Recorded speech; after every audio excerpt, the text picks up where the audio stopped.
வணக்கம். பொதுவாக வந்து பார்த்தீங்கன்னாக்கா தாமத திருமணம் சொல்லிட்டோம். இது 31 வயசுக்கு மேலே சொல்லிட்டோம்.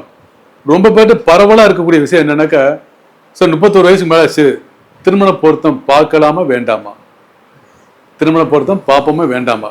எனக்கு தெரிஞ்ச ஜோசியர் 33 வயசுக்கு மேலே ஆச்சுங்க, திருமண பொருத்தம் பார்க்க வேண்டாங்க, நீ நல்லபடியாக கல்யாணம் பண்ணுங்கன்னு சொல்லுவாங்க. என்னை பொறுத்த வரையில்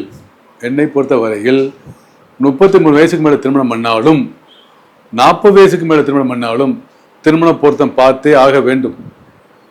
எனக்கு தெரிஞ்ச ஒரு நபர் வந்து பார்த்தீங்கன்னாக்கா, லக்னத்துக்கு 7ஆம் இடத்துல வந்து சனி ராகு. நல்லா கவனிச்சுங்க, லக்னத்துக்கு 7ல் சனி ராகு, லக்னத்துக்கு 4ஆம் இடத்துல செவ்வாய் ராகு.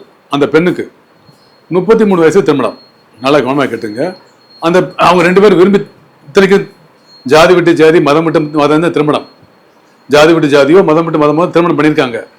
அவருக்கு லக்னத்துக்கு 7ஆம் இடத்துல சனி ராகு, அந்த பெண்ணுக்கு லக்னத்துக்கு 4ஆம் இடத்துல செவ்வாய் ராகு.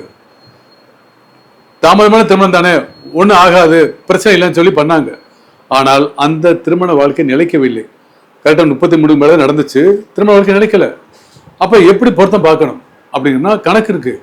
நிச்சயமாக கான்செப்ட் என்னன்னாக்கா, 33 வயசுகள் திருமண பொருத்தம் பார்க்கணுமா வேண்டாமா, பார்த்தே ஆகணும். பார்த்தா தான் நல்லது. 33 வயசுக்கு மேலே திருமணம் நடக்குது, திருமண பொருத்தம் தேவையில்லை, ஜாதி விட்டு ஜாதி கல்யாணம் பண்ண அப்படிலாம் முடியாது. பார்த்தே ஆகணும். ஜாதி விட்டு ஜாதி பண்ணலாமா பண்ணக்கூடாதுன்னு பார்த்தே ஆகணும். இது உண்மை. இதை மறந்து விடாதீர்கள். மிக தெளிவாக இருங்கள் மக்களே.